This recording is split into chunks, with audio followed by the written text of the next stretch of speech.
Today, we're checking out the Morrison Natural History Museum. So let's head on inside and check out this amazing small exhibit. Let's just see what's inside.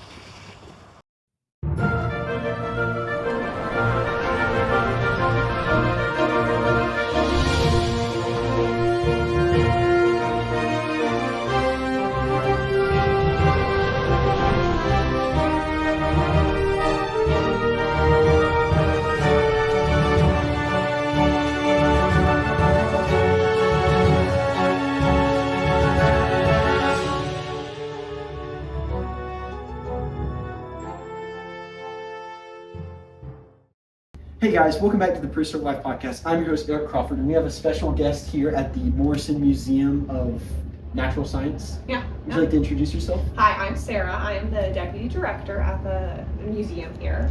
And what we like to do for our museum is we're essentially going through and deep diving the local paleontology. So our kind of main focus is going through the rock formations that are exposed essentially right outside our door. Give or take, 10-15 minute drive. And we like to introduce our guests to the essentially like cast and characters of the animals that would be living, as well as their ecosystems and environments, and kind of go through those big kind of stories of these prehistoric creatures from the past. And so with that, one of the main things I like to do is I like to talk about the dinosaurs and things that are on exhibit. And then with certain ones, I like to give some of the history of the fun with them. So for instance, we have some historic finds from the Morrison area, and we like to deep dive and talk about those as well. And so our first kind of guide here is from the middle of our timeline with our friend T-Rex. I'm sure all of our listeners know about T-Rex. Is there anything that you'd be curious about the specimen in general, or about what I like to talk about with T-Rex? Well, before we dive into that, Yeah. the first question I usually like to ask in interviews or with a guest is, what is your favorite dinosaur? Took it right out of my mouth. My favorite dinosaur, there's a few. I like to switch it out. But historically, from when I was this small, and still to today, I love a Triceratops. I've been starting to like, and we will see one when we go upstairs, I've been starting to get into Torosaurs a bit more as well. But yeah, Triceratops on top. I also love a Stegosaurus. I love a Ceratosaurus. Fun little sauropod. But those are kind of like my main three, I guess you would say. So, other than the obvious about T-Rex, which I'm sure I've gone over in 16 different episodes, because every other museum has T-Rex, of course. It's a main attraction, you gotta have it.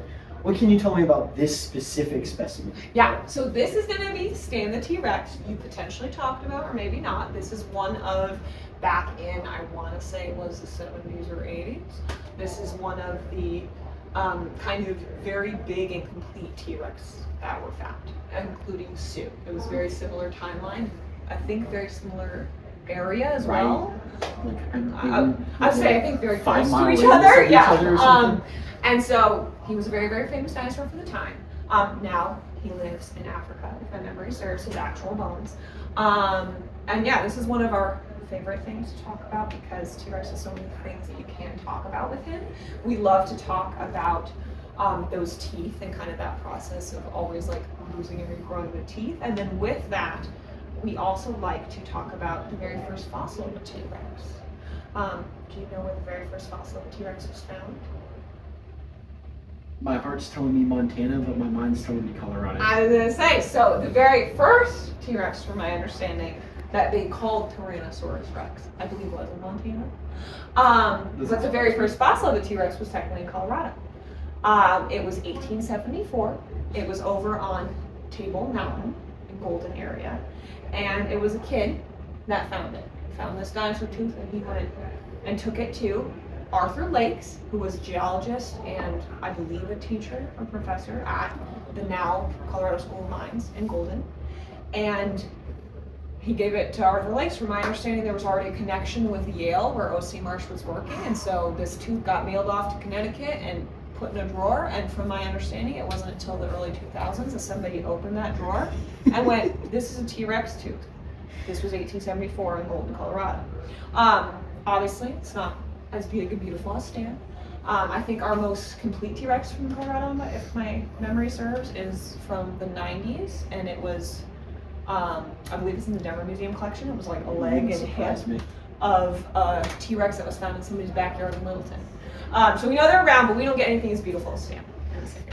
But we still have the first fossil, which is kind of cool. And of course, the obvious features that I've brought up many times of T-Rex. You have these huge, robust jaws, the giant steak knife-like teeth for bone crushing and just gripping and just crushing prey.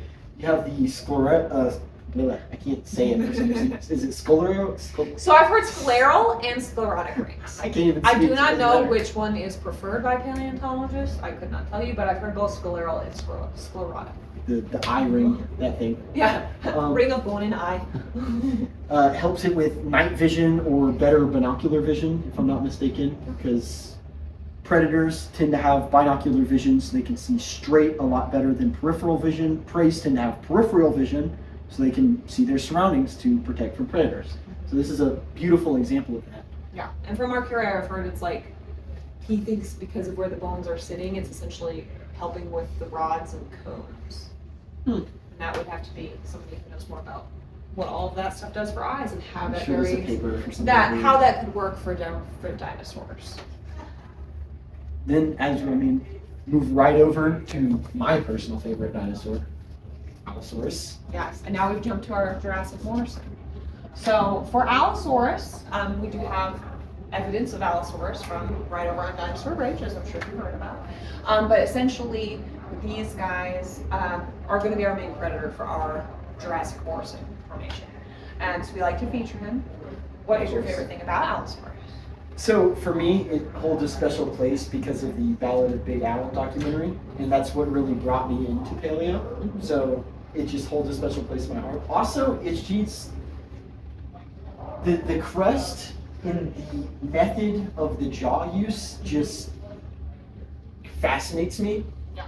With this, it's just, you have like Torvosaurus is kind of like T-Rex of the Jurassic, but nothing really ended up becoming like Allosaurus except for its lineage. So it's definitely a cool one. One of the things that we like to talk about, and I don't believe it's in any fossils that we actually have in the building today, but in some of the historic finds, which we'll talk about here shortly, there is evidence on Apatosaurus bones of Allosaurus feeding off of them. It's the tooth marks. Chimeras, there was, I don't know if it was recently discovered of it surviving Allosaurus attacks of Chimerosaurus. Yeah. So we know it fed on sauropods for sure. Yeah. Well, and we'll get into some stuff where I'm like, there also were some animals that would probably be a perfect little bite-sizable snack for our friend Allosaurus as well. I actually have a personal theory that I need to figure out how to do a paper on. Because I have a whole journal of papers, and then I have an actual journal I need to do. But a whole just book of papers, and I'm just like, that's a good idea. I should figure out how to do that. That Allosaurus, like modern lions, would specialize. Oh, yeah. So you would have one group of Allosaurs that specialize in taking down sauropods, and you'd have another for, I don't want to say, well, you have some early camptosaurs, hydrosaurs, ornithopods, those kind of things. Others that are bullies to bully away other predators, or even stegosaurs that specialize in hunting each one. And kind of, seems like an idea that would make sense for. Well, I was gonna say, from these what big creatures. I know of these guys too, is there is more being found and more being researched on the differences between them, and so therefore, there's something that shows that. And one of my favorite things also with Allosaurus, which might help or kind of show some of those differences on what they're doing, is going to be with this here, because apparently this sort of area right here, and then going all up and along, there would be, that's like for a tendon, a big powerful tendon, for his thumb use, where he would actually have pretty, opposable thumbs? He would have good use with that because of the tendon that would be going up through there, which would only be helpful for certain situations of hunting sauropods, etc. Because I also know one of the claws are a little confusing because they're trying to figure out why they're so curved. Yeah. If it was actually for like grappling, or if it was just like that? That's a good question. I wonder if you had like the potential keratin sheath on top for all of them, which obviously you'd have to sort of figure out, you know, how big do you want it? How much could that potentially be? And with that movement, I wonder if there would be a way to like see more of how that might be helpful, especially thinking of what you're thinking of. Is there a special thing with it? Are they going for different animals because of the way that their claws are shaped or something like that? They have very odd hands. Yes. Very odd hands. Well, from my understanding too, it's structured a lot more like it's essentially a little bit more usable than certain theropod hands, especially T-Rex. But yeah, T-Rex. Even the other ones too. You have like Torvosaurs, and things like that. That didn't really, as far as I'm aware, much there. Yeah. Kind of just there. Yeah. That would be very interesting to look into because it might have something to do with the research that you want to do. But as far as predators go, we get some Tyrannosaurs as well in our local area. But not as much evidence as this guy, so that's why we kind of call this our main predator of the area. Because they were around, but we just don't see as much evidence of that. Allosaurus was like 70% of the theropods in the Morrison. Yeah. It's just Yeah. So clearly they were doing something right. They were very successful. Yeah. Well, and also you're getting into that weird thing where depending on the timeline, we, as far as we know, with our Morrison formation, we're right at the very end. So I believe our director likes to say we're like 150 to 145 million years, kind of with our Morrison rock formation, and then with that, there's a couple other dinosaurs that what he thinks he's seeing from the fossils is also potentially showing some of those shifts of like we maybe don't have as many sauropods, we maybe Allosaurus is kind of the main predator around at this point because the other ones have been sort of, you know, their space has been limited by the Allosaurus or by the other environmental factors of those kind of shifting environments. I have the leg here. The beautiful leg of Dinosaurs. Our beautiful chicken foot. You got all the predators got that weird ankle that's up. Yeah. You're walking on their tiptoes the whole time. Yeah. You got And never really thought about it, but also like no kneecap. It's like you just got that like big muscle for your leg around. Then you have the ulna is longer than the tibia. Yeah. So it's a pursuit predator because that means it was built for speed. Don't ask me the true science behind that. I'm not that versed. That's just what I know. So you got the ulna that's longer. So it was a pursuit predator instead of a ambush predator like Tyrannosaurus. Yeah.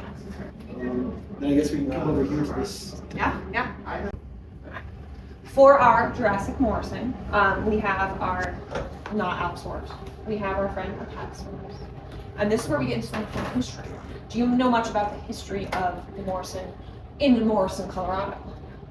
Not a lot. Yeah. I know that there were digs here very Yeah. early on before Yeah. there was actual research, Yes. like labs and laboratories Yep. here. So they were shipping a lot of stuff to the East Coast because that's Yes. where all of the actual stuff was set up to do that. Yeah. Other than that, Yeah, no, you're exactly right. Going hand in hand with our like T-Rex, the first T-Rex tooth and things like that. The same guy, Arthur Lakes, he was the guy who started digging in Morrison Formation in Morrison, Colorado. So in the late 1870s, he started digging all over Dinosaur Ridge on that western slope. If you're ever going to Red Rocks for a concert, you're looking at the areas that he was digging.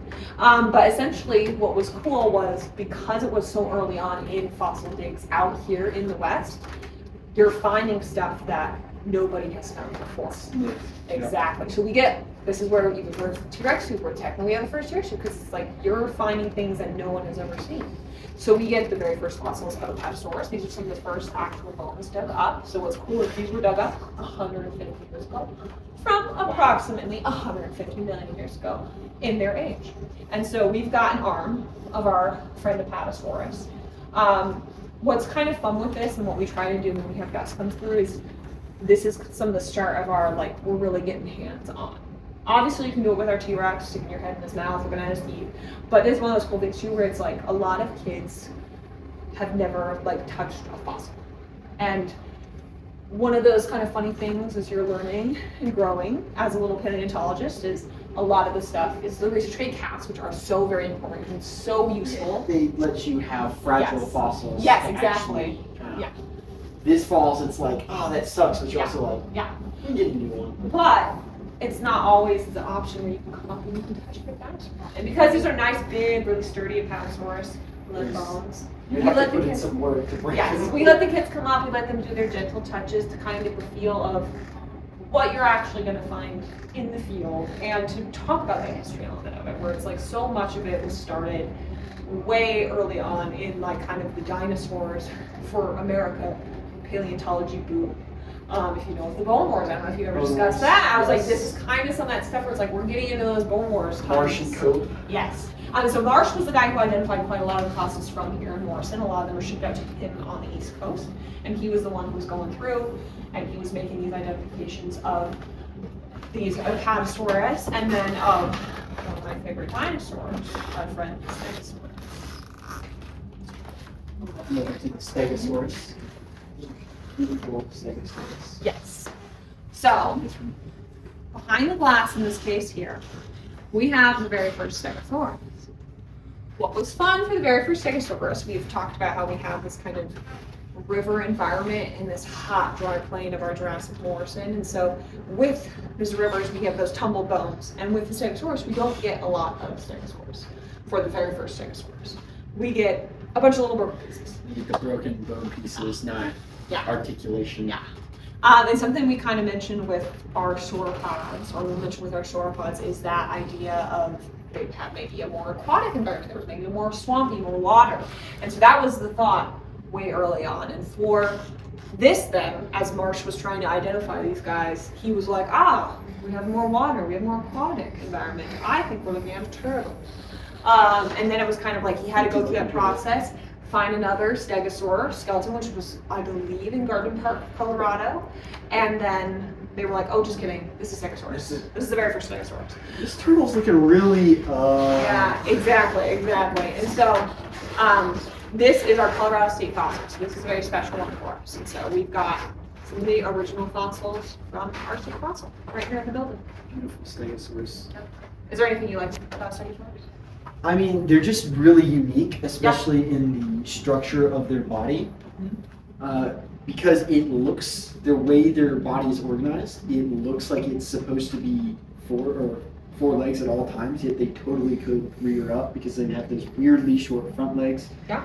They went for just like aesthetic because the entire side is open. Yeah. It's just like free range if you can get in there. Yeah. So it's very interesting why they wouldn't get Yeah. a lot more on the sides, and many did. I mean, you have Kentrosaurus with the giant shoulder Yeah. spikes. Yeah. The Thagomizer, or the tail spikes, Yes. if you want to be stingy. Everybody calls it a Thagomizer. If you call it a Thagomizer, people know. It's a very unique thing that isn't, I mean, Yeah. I guess technically some, not ceratopsians, that's not the right one. Yeah. Ankylosaurs. Yeah. Kind of have it, but it's not the same thing. It's more like they just have sharp osteoderms on Yeah. their tail. Yeah, it's not like exactly the same structure. And from my understanding, I just learned this from our director, the way that tail would work is as you're going down that nice big thick tail that you see, those muscles and the way that they connect with those tail vertebrae, it's not to like shake it like this. So you're not actually like swinging your tail. You can swing like your hips. Yeah. But essentially those muscles and that structure, so you can go like this. So Go those scoop up yeah, and so kinda those tail drag up onto spikes, you. you can go, and I Oh. believe it was from Wyoming. There is an allosaur pubic bone, or from the pelvic region, where essentially it's got its big tail The spike Thagomizer broke off in hole. it. Yeah, where it was like, that probably what took him down, because he probably got a little too close, and the Stegosaurus just went, hey. But yeah, it's funny to think about where it's like, so much of them is just display.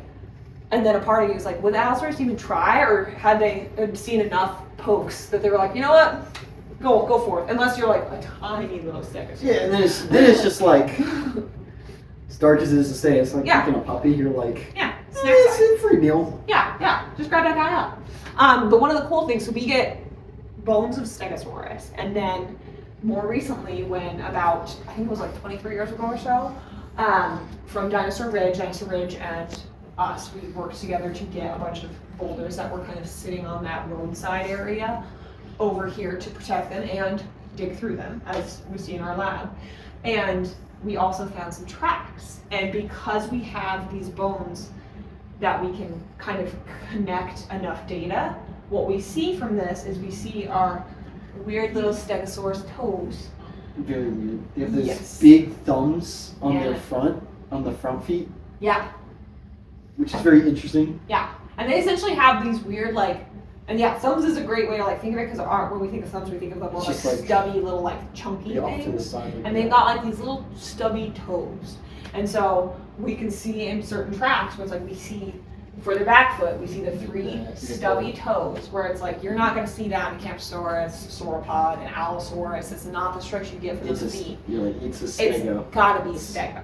So we get stegosaurus tracks, and then we get baby stegosaurus Baby tracks. stegosaurus. And so it becomes this fun thing of similar to some things that we'll see with our sauropods, where it's we get kind of this connection of, we don't know fully what it looks like, but you have multiple ages of animals living in the same spot, whether they're maybe taking care of them or whether it's just sort of that's the way that they maneuver, and it's safer for a little guy to be around a big guy or something like that.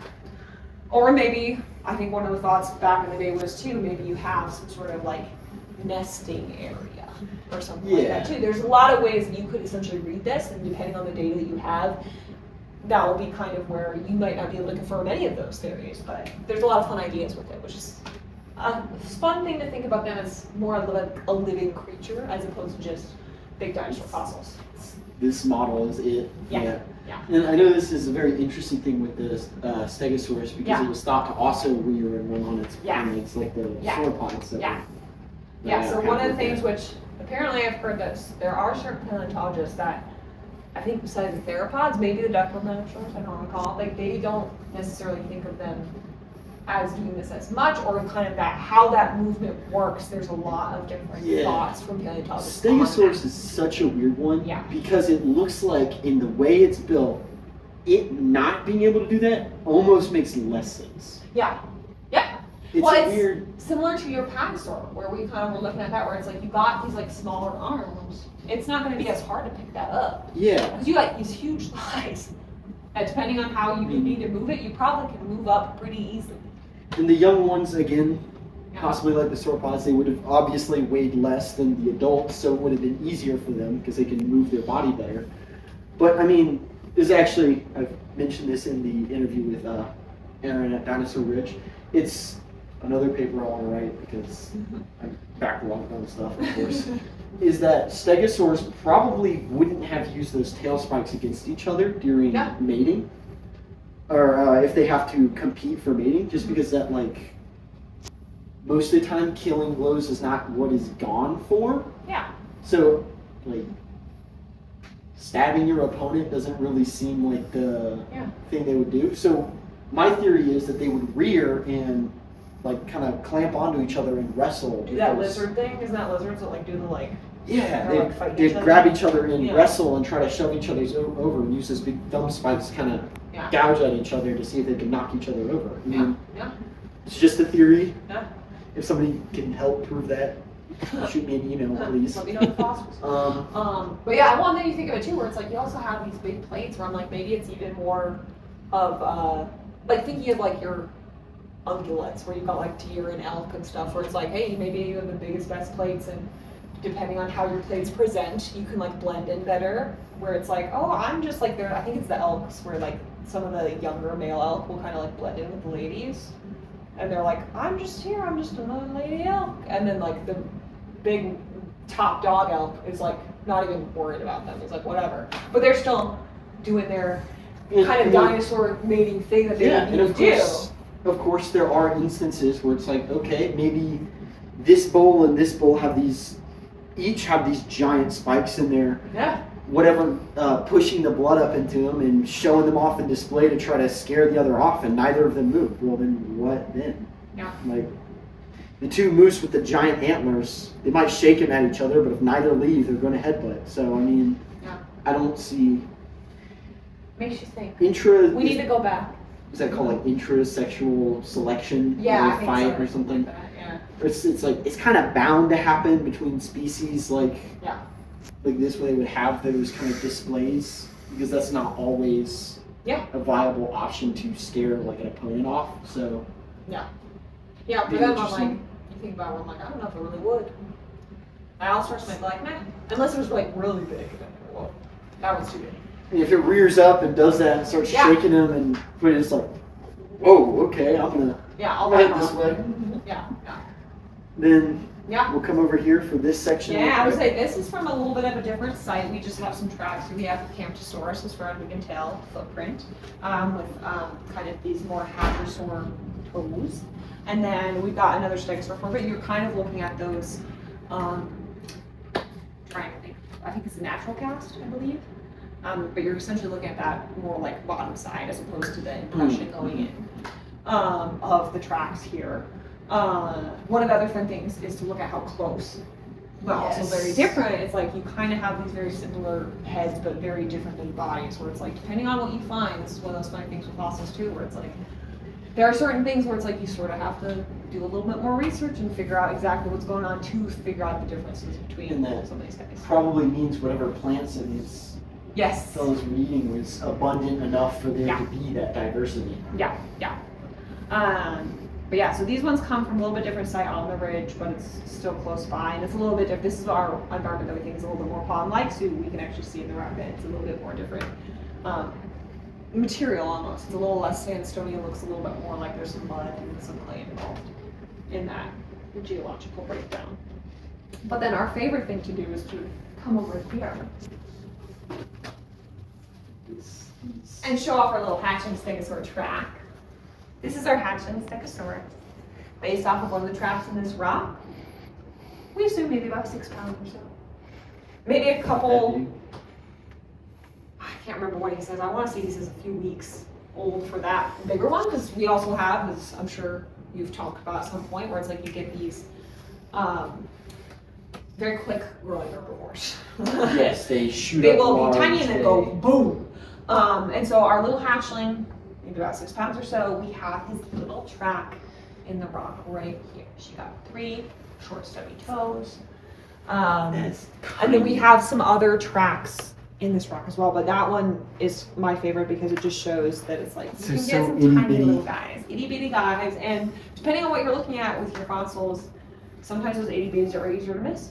And these, from my understanding, it was just because we knew that there was fossils going to be in, like we have bones partially exposed in these boulders and things like that, where it's like we knew that they were going to give something, but we weren't exactly sure what for a lot of them. And then they're finding tracks, we're digging up bones. They're giving us even more of this historic Morrison formation finds as we go through. Yeah. And it's also just very interesting that something like that tiny, it's about yay big of a track, would turn into like a school bus. Yeah. It's like if you saw a mouse turn into an elephant, if a mouse grew into an elephant, you're like, okay, this is insane to think about. But they were just doing that. Yeah. They just did that, which is very interesting. Yeah. And I would be interested if there probably is a study on this, if they were more reptilian-like in that sense, where they just, I know sauropods are definitely in that category where they just don't stop growing.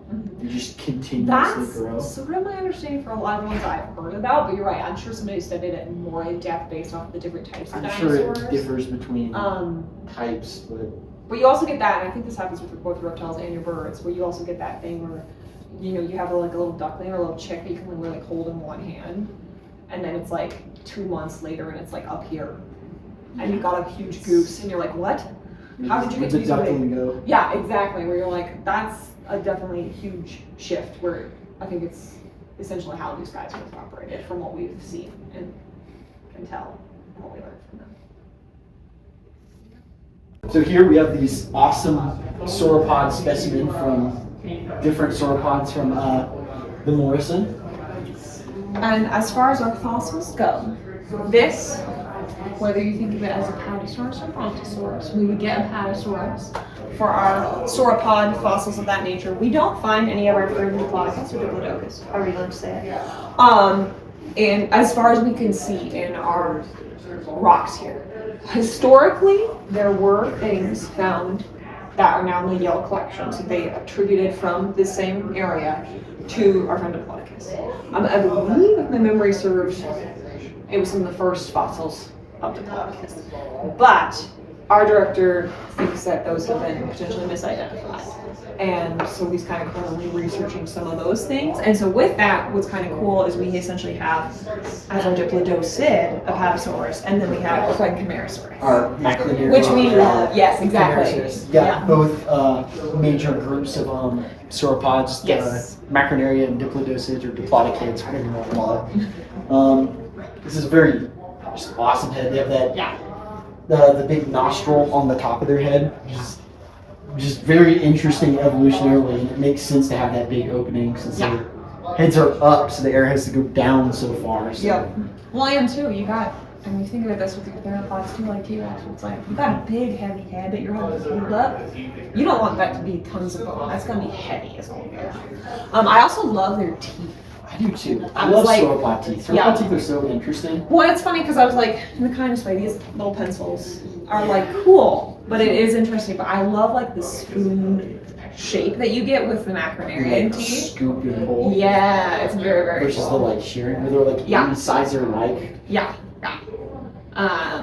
And with that too, you just think about, we like to do this when we get to some of our later animals as well in our museum, is you like to think about like why you would have different teeth. And I love to propose a question to kids, because they all know that these guys are eating plants, but they're like, they are not quite at the point of always thinking about like why you would have difference in how you eat plants or what plants you eat. And so it's kind of fun to broach that topic of, this guy can essentially eat whatever plants he wants. He does not care if it's wood and branches and tree trunk. He'll probably just chomp right on it and take little bites out of it. Wood chipper. Yeah. Whereas like these guys would have to go after their nice, easy to get leafy greens, essentially.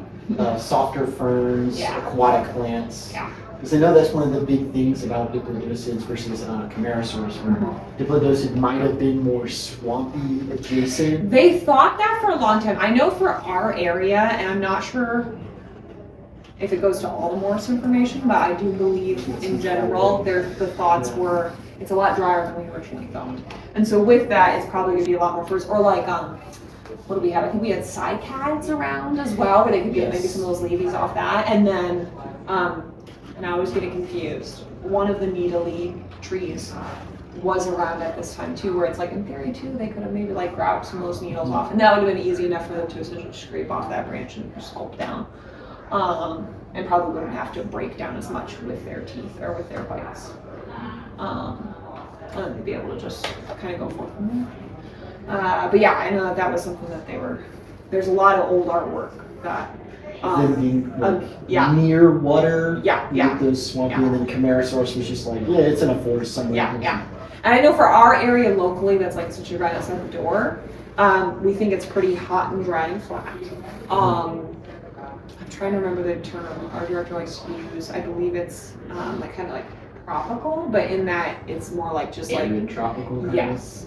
And a good way to kind of think of it too is probably maybe like a little savanna-esque. And then we have a lot of river evidence. So a lot of our environments that we're getting our fossils out of, what we can see in the geology is it's a river environment. There's a couple ponds and stuff around too, but like it's mostly river environments for us. And so with that, what's cool is then we were able to get some tracks fossilized as well. And then we have a lot of bone evidence that's kind of tumbled and smashed within that rock formation too. So this is kind of a fun one. This is one of our trackways. Yes, and we've got our beautiful painting here that was made sort of as an interpretation of this trackway. And so what the paleontologist, with our director and his mentor kind of before him, kind of saw with this was we have our little sauropod friend in the middle, and from what they can see and read on the rock in the geology is he picked up his little arms, he did a little trail of little footprints on just 2 little feet, because we just see his back footprints. And so those are starting here, and they're essentially walking down the rock. A little closer. You can see that towards his back footprints there, Yeah, so they can only the essentially back go, ones, which is interesting. only the back ones, and so he is going this way, so his little toes are kind of like, he kind of also has his feet out like a little like this. It's like duck. Yeah, a little duck-esque. And he's got them kind of going like that, and they're going all the way down to there. And from what they're seeing, there's no hand prints. There's no evidence of those little front feet for the sauropods, which, depending on the type of dinosaur, is harder to see sometimes. If we think that they would potentially, like a hadrosaur or something, maybe sometimes place those hands, and it just will look a little different, or maybe be not as much of an impression. But we, as far as they have seen on the rock, and from my knowledge, as far as the photogrammetry specialists who also scan these with the geological changes, it's just impressions from those back feet. And then we also have, which is like our fun big photo, is we also have big Mambar Papa dinosaur. Yep. And then there's some toe impression going in there, I believe, from a front foot, but I'm not sure for positive if it's from a back foot, since we don't have the full footprint. This is a very interesting idea that is, as far as I'm aware, possibly debated. Yeah. Yeah. But it kind of makes sense based on weight-wise and biomechanics that they're small enough, they wouldn't weigh. Honestly, you could probably pick up a baby sauropod with relative ease. I mean, when they're just around, but they're just a little guy. That's probably about the size that they were. Yeah.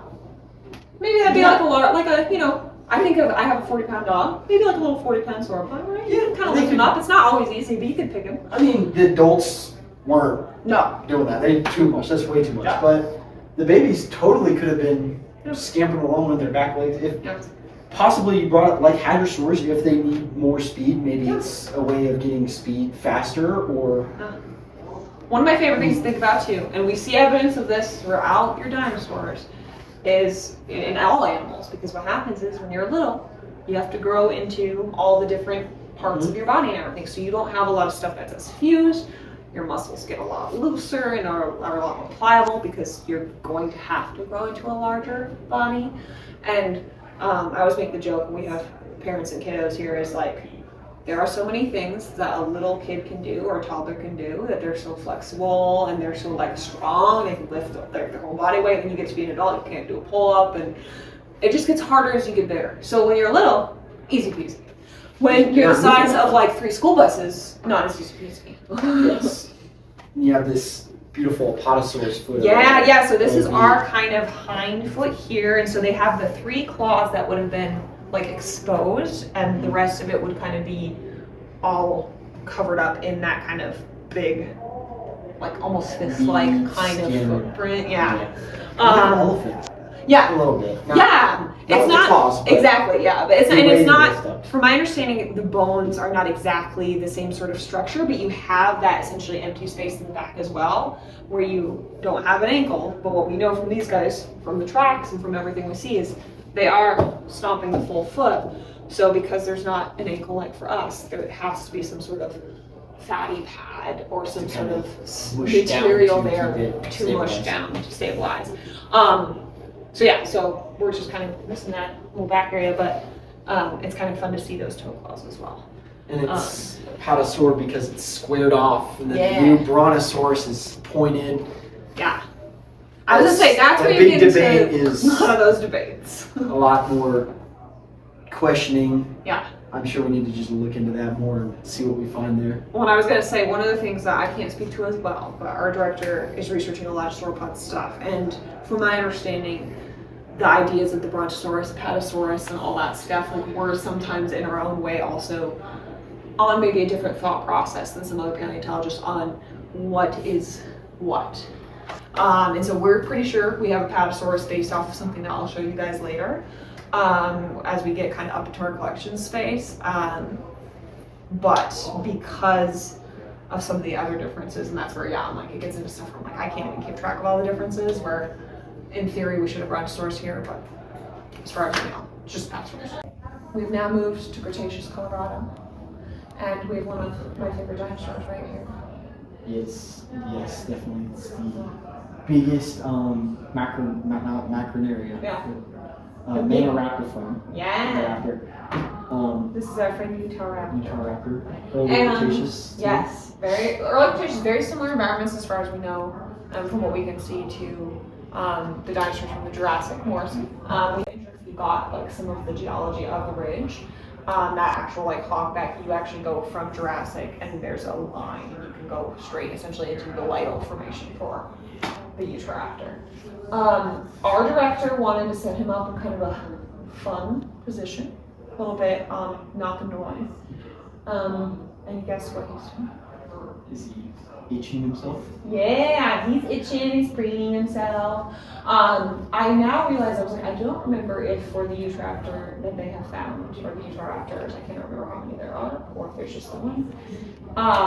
If they have the evidence on the ulna bone for their arm, but for many raptors, they have seen the evidence of big display feathers hitting all the way to their bone, making little pock marks. Yeah. And so we set up our Utahraptor to be preening, because that would be probably more of the normal day-to-day activity, as opposed to many raptors that are always like in a little hunting run kind of pose. The generic, put out there. Kind of the generic theropod pose almost. Yeah, or it's just kind of they're just running. standing there, they're like, all right, Yeah. So we thought it'd be fun, and also it does fit in our room a little bit better. True. Because this is a tall one. I think it's like 10 feet tall, and they're like standing up, so we're like, we'll just have them sitting down. I don't even remember if the original Utahraptor that we dug out is even actually like preparated at all. I think it's still in just the block. Well, that's the thing. From my knowledge, there wasn't tons and tons of it, and I don't think that all of it has been fully prepared. As you can see from our casts, there are many of the bones that were actual cast off the actual fossil bones themselves, but then there are many, like kind of the arm bones and stuff. It's a little bit more sculpted. It's probably buried in there somewhere, but we assume that it's there. So. But it's kind of fun because you don't always get to focus on raptors, depending on where you are local-wise. But because there would be a raptor, and as we all know, every kid loves a raptor. It's a Utahraptor. Probably was in Colorado as well. Yeah. What's the thing? On their hillside as well.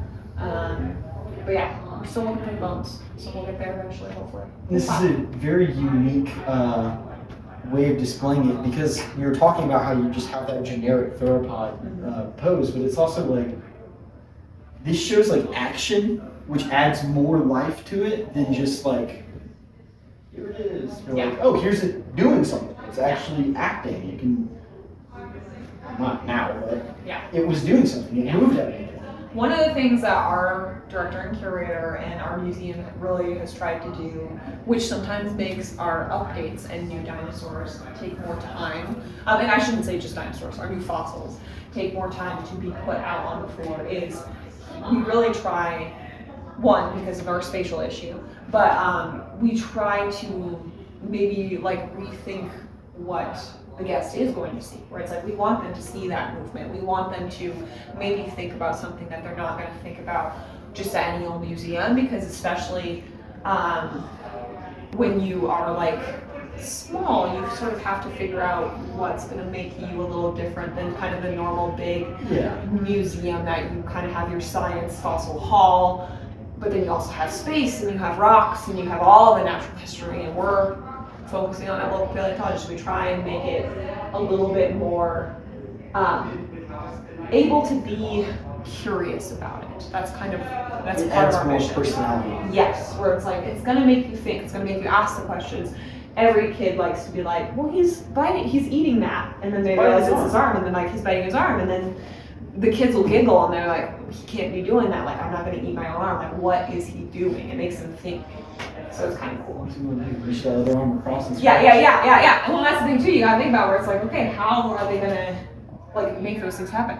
I love to think about too, since we were talking about those feathers and kind of that conversation. When you're looking at a lot of the dinosaurs that we now know are big birds, which was not originally the thoughts when they were found in the 1800s, etc. But you're sort of having that idea too of like, what could they look like? We don't know. We can't always see that in the fossil record. You see it probably the most with your raptors. And so with that, how is T-Rex going to look? Well, would he be able to preen any of his body? Maybe he didn't have as many feathers. Or then you get into the other things too that is very hard for us to know. there's more social things that we're never going to be able to see from these animals because they're not living anymore. So it's like maybe they trained each other. I don't know. They couldn't move to They're get unique feathers. animals, so Maybe they're going to do that. So, yeah. Cool things to think about. Raptors, or not Yeah. Raptor, but Utah Raptor is Yeah. a very unique one because Yeah. it's not really shown as much. Yeah. It's I very was going to say, surprising. I was like, there's a lot of raptors, and I think it's because there are certain raptors, like Utah Raptor, Dakota Raptor's another one where it's, Dakota Raptor's under contention from debates right now, as far as I know. But essentially you have ones that maybe because the evidence or the research, it is like not thought about as much because there's not as much definitive data. And so museums are going to go, oh, we'll go Velociraptor, we'll go Dinosaur, we'll Other go than the ones that are known. one museum with the block of the original Utah Raptor. Yeah. Yeah. This one, and Yeah. I don't know, probably somewhere in some other random. Yeah. Well, that's the thing too. They're also probably sitting in a drawer somewhere, That's waiting to true. be researched. The amount of species that's been coming out where it's just like, oh yeah, we just looked in this drawer and it's just new. It's like, Yeah. come on guys, is this your job? Shouldn't you Yeah. be doing Yeah. this? But so many of them, that's the thing. Yeah. They get out and everybody does it. They're collecting the fossils. They're digging for the fossils, which also, depending on how they're doing it, it's to teach new paleontologists. For us, it's to show guests kind of how that process works and to give not just paleontology students an access to digging up a dinosaur. And so it's sort of that thing where there's a big focus on digging stuff up and it's harder to get in and actually identify what things are. Or prepping out of the rock.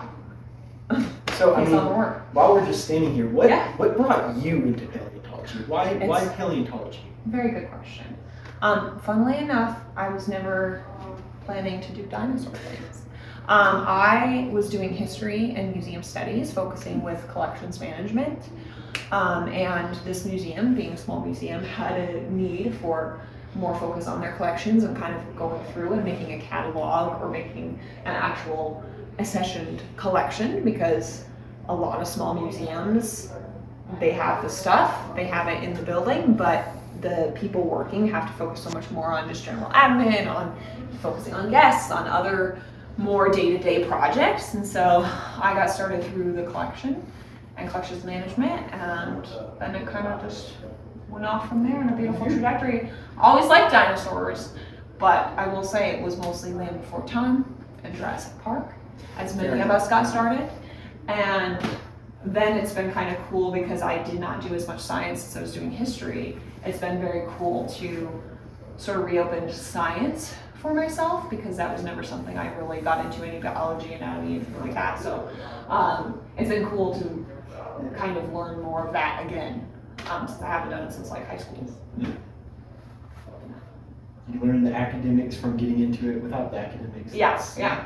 Well, that's the thing too. I think the tricky thing, as I'm sure you have learned yourself, is there are so many people who love dinosaurs who are doing just a different job. We have multiple people in our museum that are like, they work with like space engineering and mechanical engineering and stuff like that, because that's the thing, when you're growing up, that's a good career to go into. It's always needed, there's so many things to do. And then they've always loved dinosaurs, and it's like, you know, you can also help do dinosaur things. And I think that depending on the person, they don't know that that's something that they could even approach. It's always cool when you're this big to be like, I'm gonna be a paleontologist one day, and then it's knowing that you could still get involved, even if you're not a PhD, even if you didn't necessarily You don't go to have your school. paleontology doctorates. Exactly, but you can still get involved and do things and learn so much, and also help other people learn, even if you're not maybe the PhD in paleontology. You don't just have to write papers. Yeah, though people do need to write papers. We need to learn more, but still, not everybody needs to do that. Yeah. Here we got trackways from, you said Dinosaur Ridge? Yes, yeah, this is actually a cast of their huge track site that they have on that eastern slope of the Hogback Ridge. And it's just a small sampling of essentially those trails that they get of mostly ornithopods, but from my understanding, other Phantom ornithopods. guys. Yeah, we have our little ghost here on the wall, because Well, there's been identifications over the years because they're not bone fossils, which from my understanding for the rock, it's too acidic to have, for the bones to have fossilized. It's not the right environment. So there's not a bone to be like, ah yes, we can see that it's iguanodont, or we can see that it's a different hadrosaur. Because I know one of the, over there they say Eolambia. Yeah, Eolambia. I think Eolambia is the one that, looking at the timelines and like some of the size and stuff, that's like, that's probably the most likely one.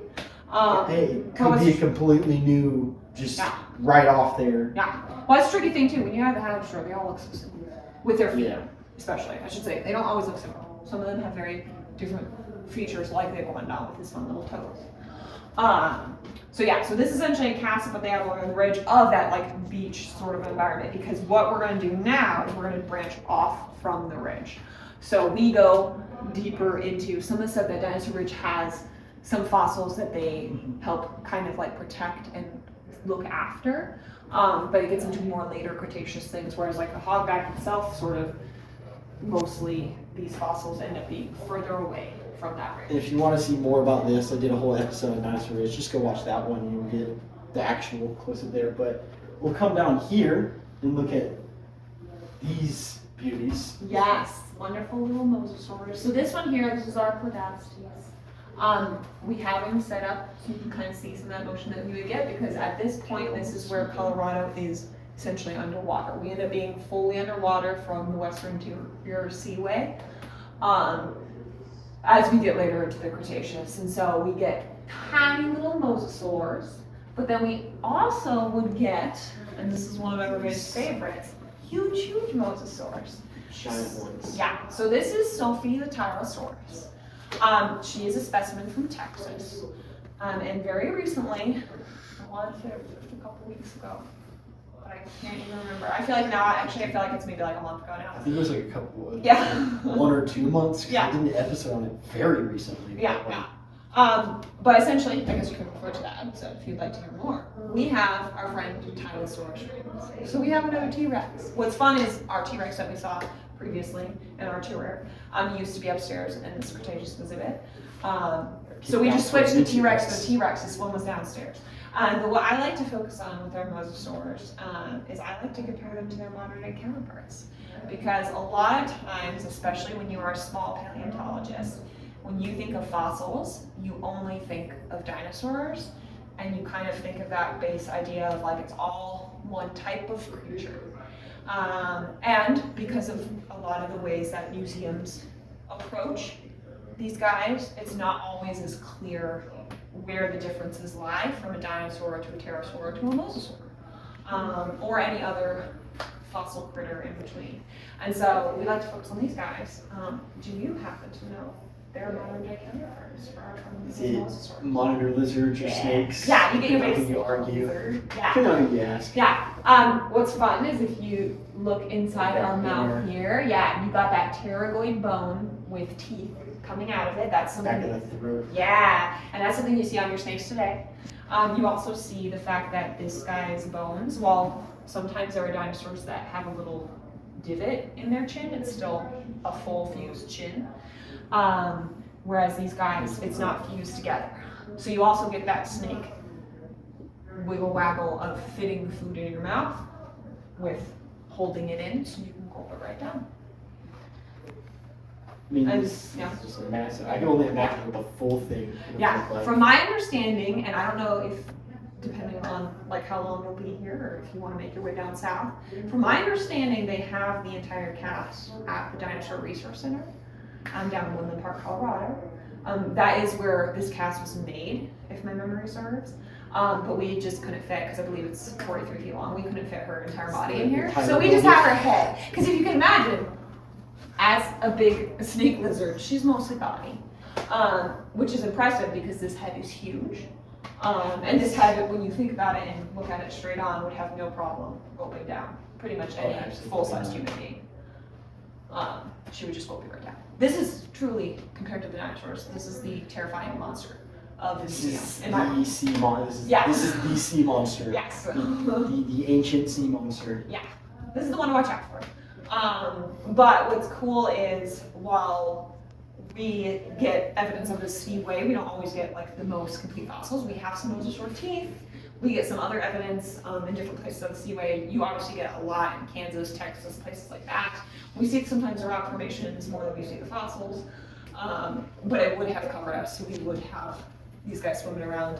And our director was talking about, and I think it depends on who you talk to paleontologist-wise, but remember, you're in a big ocean. So his whole thing was, even if you're not maybe getting all the Tylosaurus rex fossils, you probably have Tylosaurus rex swimming in your ocean, because it was not the largest of seaways. No. She could easily come up from Kansas or Texas and do a little drive-by of getting a little classies or something like that, and chowing on whatever she wanted to chow on. It's not unlikely that like sharks will swim across the entire ocean. It's not unlikely that this thing will just do the same thing, but like, what, 1,000 miles less? Yeah. Well, then you get into the weird distribution of like the rock formations and fossils, where partially potentially why, and this gets into a lot of stuff with our later Cretaceous fossils and dinosaurs like T-Rex that we talked about earlier, where you're not always going to have the best distribution of the fossils based off of your rocks or their exposure. And so it's tricky. Bias. Yes, big preservation bias. And so you kind of gotta fill in the gaps. We were doing that recently for one of our research guys. We were looking at dire wolves. We're like, dire wolves are literally found in every state around us. We have a dire wolf. We would have had a dire wolf. Like, there's no way they're just like, not Colorado though. They just really hate Colorado. Yeah, they were just like, actually, we never go in there. And it's like, we just don't find them for whatever reason. Yeah, so then what happens, we kind of have this color change. So we switch to later in the Cretaceous. We have a very nice, large hadrosaur trap. This, we are not sure who it belongs to. It comes from western Colorado. And it was found with not as much context. Like, we know the rock formation, we know like the details of kind of like where it was, but also based off of this area and other fossils that were found, it's just not as clear who this might belong to. But we thought it was cool to have some of that size differentiation, because when you see our little guy over there and some of those tracks on the ridge, that is, from what I remember when I was a kid, that was sort of my idea, thinking you director potentially too, where I'm like, oh yeah, that's how big Dinosaur is. And then you see this track and you're like, oh my gosh, that's like the size of a T-Rex footprint. Like, that's a huge animal. And obviously body might be shaped differently than your friend T-Rex, but that's a big animal. You got massive. That's just the foot too. Yeah. You think about it? Yeah. Well, I think our director did this comparison, but because of this foot size, it was one of those things where it's like picturing you're in Montosaurus. One of your longest Montosaurus, which is ginormous beast. Possibly Myosaurus. Yeah. Big cow. Walking around. But then what we do is we jump to everyone's favorites, the very end of the Cretaceous. Triceratops horridus. Yeah. So ceratopsians were also found first in Colorado. I believe it was further down south. But essentially you get these nice horned dinosaurs in many different places in Colorado. And this is where that preservation bias gets kind of funny, because once you get into these later Cretaceous dinosaurs, kind of right at the end of those dinosaur times, you find them buried underneath like housing places and like where we are all living right now. The Denver Museum, they did the core sample and they're like, we found bone. Now we gotta dig up the whole parking lot. Yeah. So it gets into one of those things where it's like, I think it's called like the Denver Basin, but essentially like the geology is like it's all around your little Metro Denver area. And so it's like, if you are digging deep enough for a parking lot or for an office building or anything like that, or for the T-Rex in the 90s, you're digging deep enough in your backyard, you might find one of these guys. If you're lucky, but that's like how far we have to go. That's always the question. I'm like, children, please do not go that far in your backyard. Yeah, you might run into some other issues. Yeah. But so we get wonderful Triceratops, and obviously it's iconic with the 3 horns, the big solid bone frill.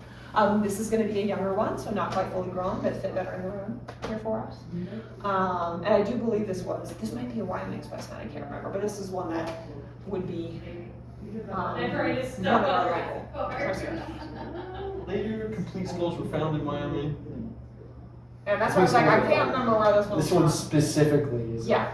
And of course, you have the horridus. I mentioned this in the Denver Museum of Nature and Science, Natural Science, whatever you call it. This one. Hornus has the straighter horns that just kind of go. Morrison's would have had that little elegant curve there. So maybe there was some need for their horns to straighten out. Maybe they were breaking too much because they were just too curved. And also, Triceratops is the only ceratopsian, if I'm not mistaken. That's what I think too. I've been saying that too, where I was like, correct with me if I'm wrong. a complete frill that's no bone or no hole in it. It's complete bone. Which I like to think it's because they're more badass. Because that's heavy. They needed to do And they're it. having to carry that, and they're like, hey, look, we want to have the big, like, cool, fancy bone frill that's completely solid. And yeah, maybe it's going to help protect them for whatever reason, maybe because of who they're running across, or maybe Dinosaurs, they have to deal with them, so having that thicker bone without the hole in it might just become a necessity. Yeah. Or maybe somehow it had something to do with whatever else they might be doing display life with their frill. I don't know. There's a lot that goes on there. Then we go to the cousin of Triceratops. Which here. you probably didn't get to see this at the Denver Museum because, from my understanding, it's in collections or potentially on, like, traveling around right now. But this is Tiny the Torosaurus. So 10 years ago in Morton, Colorado, they were doing some construction in a parking lot. I think they were building an office building, and this ended up being found. And from my understanding, this is the most complete Torosaur skull that has been dug up. Which also, in a way, because there was a long time debate, which I think now has been mostly solidified, similar to our friend Nanotyrannus, where they were digging up Torosaurus and they went, this is just a big Triceratops. Yeah. And admittedly, if you only found parts of it, sure. Just this. Yeah, you're just finding parts of it. You'd be like, yeah, okay, it's bigger. It's probably, or it's like older Triceratops is I think what the big thought was. Other species. Yeah. But now as we can see this beautiful Got the big hole frill. in the frills. Yeah. And a nice, different kind of cool shape to Yes. their frill too, which I really like. The actual shape is more, I don't even know, it's squarely oval. Yeah. I don't really know what the word you would use for that is. Yeah. But yeah, but otherwise, as you can see, very comparable.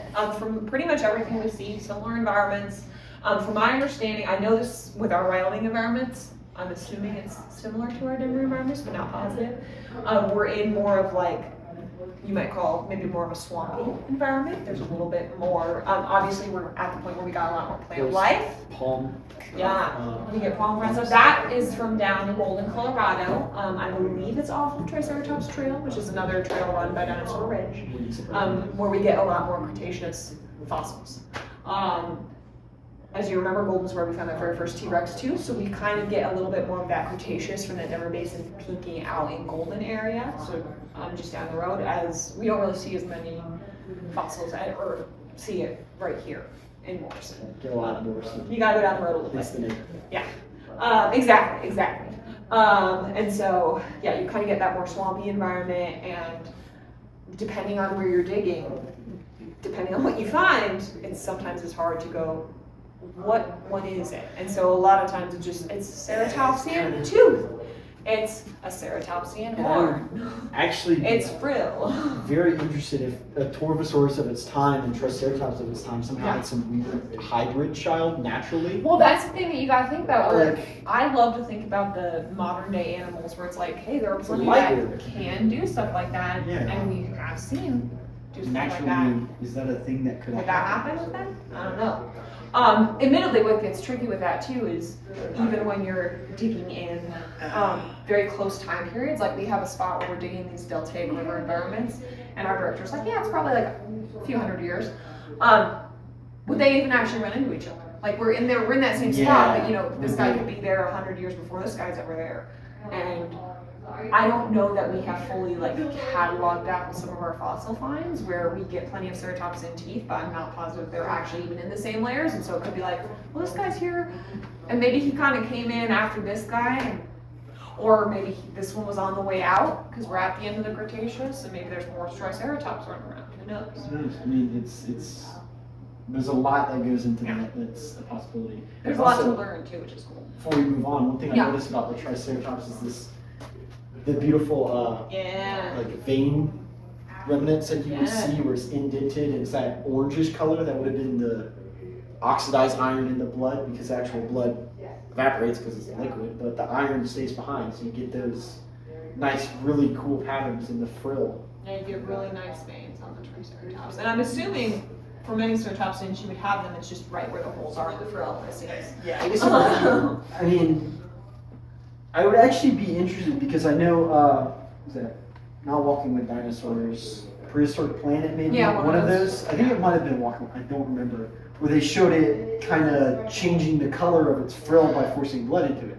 I would actually be interested if that was a reason for the hole. Yeah. If there was some kind of extra padding there and then the veins could go through it more so it could be more. I've thought that as vibrant. well. Or you actually might get into, which is something that they like to talk about historically with Stegosaurus and stuff like that, because they also have veins and stuff, is do you also get the actual cooling element? Because like an elephant ear or even a dog ear, right, where it's just like skin. If you actually had veins going up and you could catch like a breeze, that might actually really cool you down. So I was like, maybe it's doing something like that too, where you won't get that necessarily with a solid one. That might not work as well.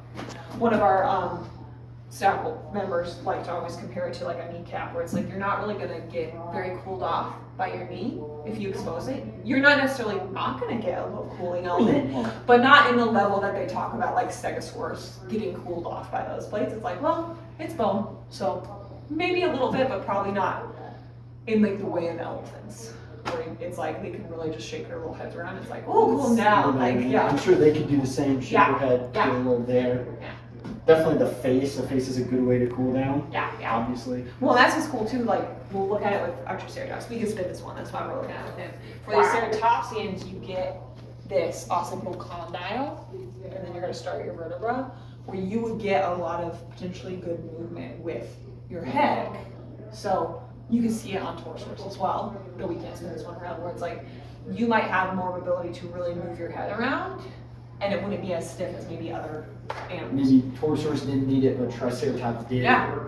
Yeah. Or, well, it did Well, because yeah. the holes, and Yeah. Triceratops needed to do that because Yeah. of the lack of holes. Yeah.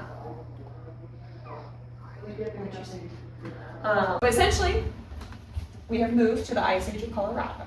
So what happens is after our dinosaurs, rock formation-wise, we really do not locally have any deposits that are giving us fossils or that we even can see geologically of those time periods between your dinosaurs and the Ice Age. So we're missing a whole ton of that hot period where you get a bunch of those brontotheres and things like that. We do a huge jump, and then we're getting into kind of the end of these fossils, the end of these animals that are now extinct. And so we get mastodons, like our American mastodon here.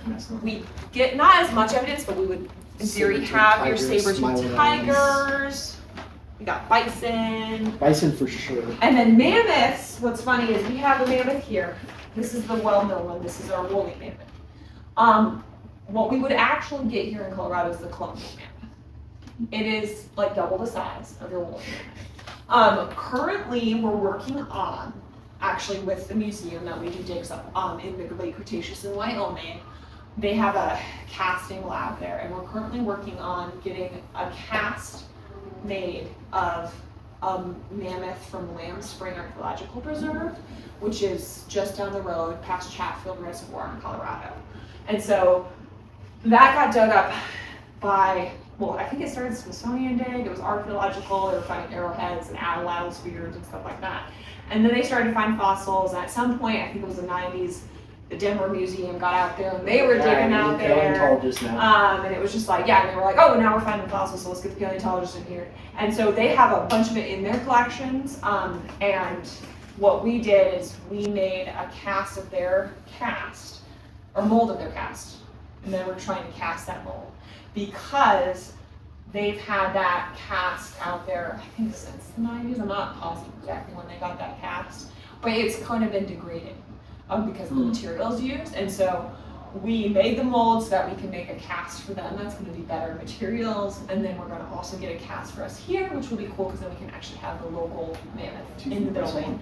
We do have a little lower, like kind of your little lower jaw, and then a tusk from a Columbian mammoth. So you can kind of see that size difference of like they were big bad guys. But this room is probably our biggest one where I think I've mentioned as we've gone through that we're kind of in the process of certain museum updates right now. So we're needing to update a few things. One of the biggest things is we have more stuff coming into our Ice Age room.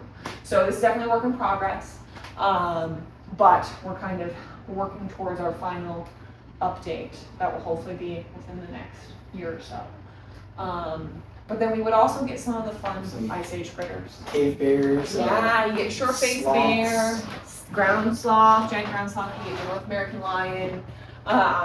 So we do see some of the, mostly from a site dug by the Denver Museum called Snow Mastodon, where we see a lot of the actual fossils coming out of the ground with the diversity, but these Ice Age deposits are locally kind of exposed around us. It just depends on exactly which direction you go and then what you can find. You may find a mammoth. They found a Columbian mammoth and a bunch of camels or something like that.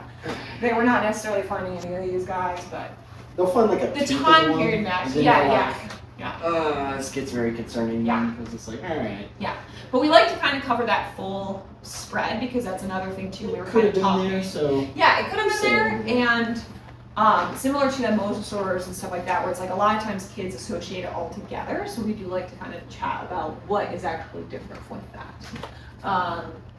And we also like to debunk the Ice Age of all snow, and show you kind of this is what more of it's like outside. Like if you look at these hills outside, and it's pretty much the Ice Age just out of it.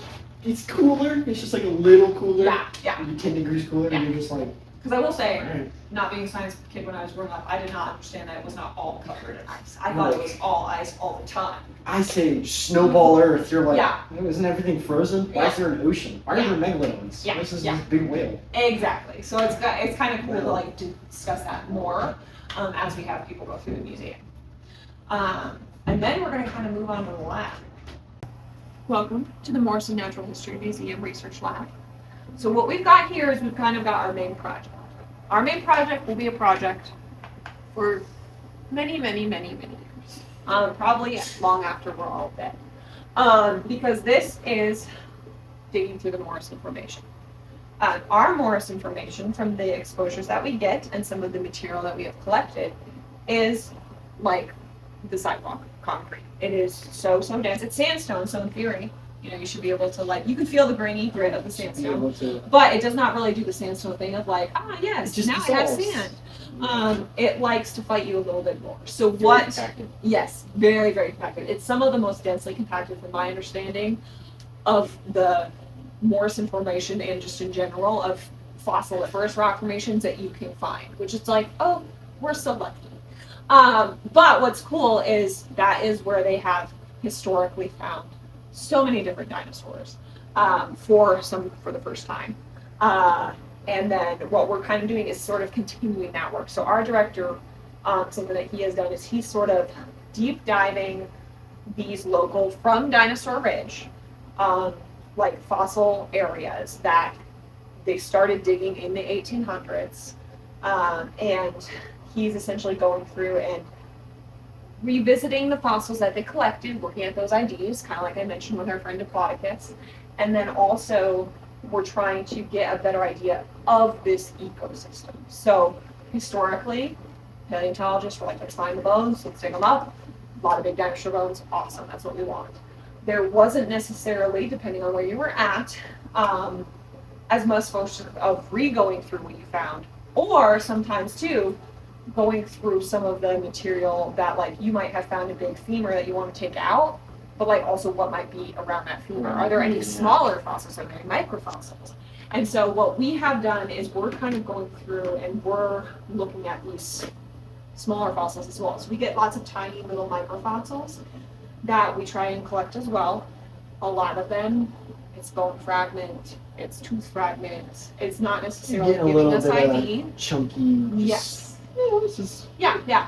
But we've been able to find things like we've got a lungfish tooth that I want to say it's about the size of my thumbnail that we were able to find, which these guys, they've come out in other areas of the Morrison Formation, but it's one of those things too where thinking of your own specific locality and that ecosystem, like what exactly do we have going on?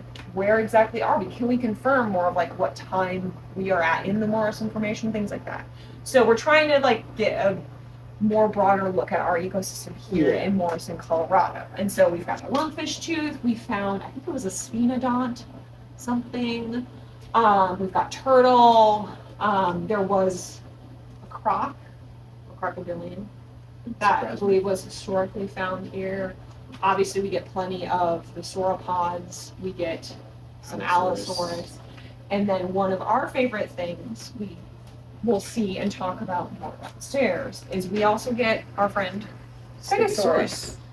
And so this is a nice big plate of a Stegosaurus. This used to be on display downstairs, but we've kind of added some stuff to our exhibits down there. And then also, as we started digging through this boulder, our director thinks we got more Stegosaurus. This bone right here, we're not positive who this guy is yet, but we have some exposure on this backside here, which if you want to kind of come in and see, you can. And you can kind of see the bone going down through there. You might be able to see kind of right there that you've got a little rock exposed. That is going to be your little, I believe it's like the neural from a vertebra. It's that little guy right there. And we have this nice tall spine of it. neural spine over there. And it's hard to tell because we have this bone kind of sliced down in the middle. Yeah. But what our director thinks he's seeing is he's also seeing this more heart-shaped and with that tall neural spine. That's a trait that you see in Stegosaurus. You don't see that on your sauropod, you don't see that on your allosaurs. You see that in Stegosaurus, apparently. So, we think we got a Stegosaurus vertebra there. It's on the back side, so we unfortunately can't see it, but we also think we have sacrum of a Stegosaur on kind of that back end of the boulder. And then right here, he thinks we maybe have a Stegosaurus plate. So what we're trying to do is we're trying to confirm that. So we're trying to dig down through this big chunk of cement, this big, beautiful sandstone boulder, and see if we can get better exposure on these fossils to make sure that ID is correct. But one of the things that we're going to see here in a minute is for our Morrison Formation, because it's so dense and compacted, that's a beautiful glue for our bones. So certain fossils, we are going to get them out to the point of hopefully an ID. We might leave them in rock forever because it's going to be safer for the bone itself to just be there with the rock, as opposed to be taken fully out of the rock. So what we'll do is I will maybe go grab my keys, unless you have any questions about this, and then we can go through our collections. Oh, this guy here? So this is our training tool. So this is our little, I believe it's a deer or maybe a cow vertebra. And so what we are doing is we use this to show, because it's not always as easy to see on our little plot here. You just have like this weird slab of just like, and so, but we like to talk about essentially how you would ID a bone, because depending on where you're at, it's not always as nice as this, where usually our bones are coming out a nice dark brown compared to your nice tan. So we like to talk about the structure of a bone. So you're going to look for those fibrous lines, you're going to look for that spongy interior. One of the other things we like to talk about, which also goes into sort of this process of working through this, is we have obviously a darker colored bone. There are plenty of other dark colored things in our boulder. So what we do is we talk about false positives, same fossils.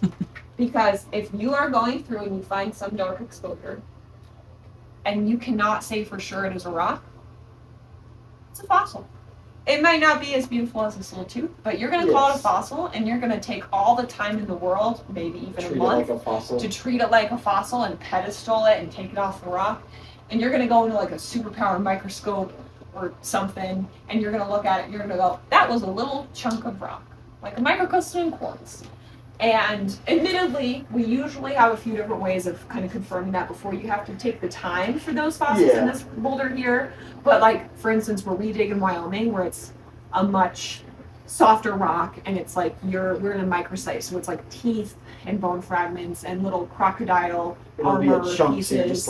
And so you're just gonna take it out, and it doesn't matter if you know if you can't say for sure it's not a rock, you're gonna put it in the bin as though it's a fossil, and then Sometimes, depending on how small it is, we literally have to go to a microscope first to identify if it's actually going to be a fossil or not. And I'm talking for some of this, because this is a microsite, so it's tiny, tiny. We get little, like, It'll be a teeth speck.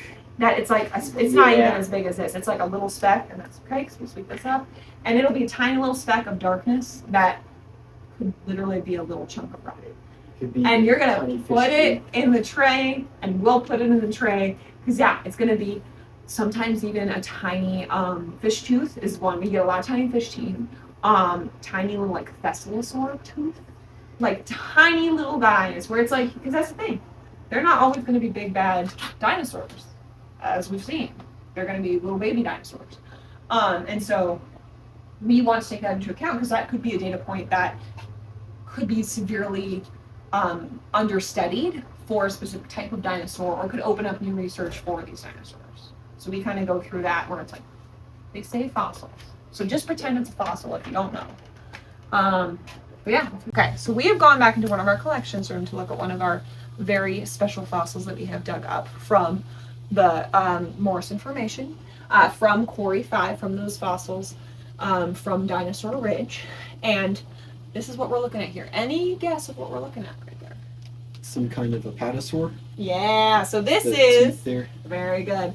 So you can see our teeth here. We've got some skull, and this is going to be of Apatosaurus. So why this was kind of a fun thing for us to find here in our rocks as we were digging through the Morrison Formation is there's so much of that Apatosaurus, Brontosaurus, etc. conversation. And this trait right here in this feature is, from my understanding, pretty unique to these sauropod skulls. So this is your anorbital fenestra. So this is your little hole essentially in front of your eye hole on your sauropod face. You can see it here. It's this air chamber. And the structure that we see on this one is not exactly matching what they found on other sauropod skulls. Now, what you might be able to tell from this fossil is these sauropod skulls are very fragile. So you're not always finding a sauropod skull in general, or necessarily finding the fenestra, that anaerobic fenestra, exposed that way, or maybe even complete. But essentially we have some more unique traits here that this is one of those things, especially since we have some of the first Apatosaurus fossils, and it's like, this is a trait, this is a Apatosaurus. According to the historic naming, this is Apatosaurus ajax. So this is Kevin, the Apatosaurus ajax skull. And yeah, we've got that anorbital fenestra, and kind of you're looking at it from like the inside. And right here, yeah, and it's kind of flipped. Yeah. And so right here, this would be where this bone is, which you can see there would be more teeth here. This is his little nostril hole. So that would be kind of flipped, and it would be kind of right there. Another chunk of sauropod skull. And then what's fun with this one too is we've got Allosaurus in here as well. So you've got Apatosaurus, Allosaurus, all tumbled and smashed together because of this real good environment. So would this be evidence of Allosaurus hunting or feeding on? So that's This Apatosaurus? not as conclusive as some of the other evidence that we've had from this area. So the other evidence is we literally have teeth marks on bones. This, because of this kind of deposition, it's probably just their bones were sitting around on this river bank or near this river, and washed and they just washed sort of like together. Mm-hmm. But it shows too that you have them very, very like close in time. So depending on what you're seeing in different environments, it's like it just kind of confirms those. Like these are kind of our main guys that we've got running around with our stegosaurs. Yeah. Perfect. Very good question. Awesome. That was like Yeah, this is the skull. You're going to notice here, so it has the Archaeotherium feature of this ridge right here. And this is unique to Archaeotheriums. Well, Entelodonts as a whole, you're not going to see it outside of that clade. This part where it comes off here, this would have formed a part of a larger bone that would have extended out here. We think it's for jaw muscle attach, to help them like crunch a lot harder on the marrow and flesh of their prey.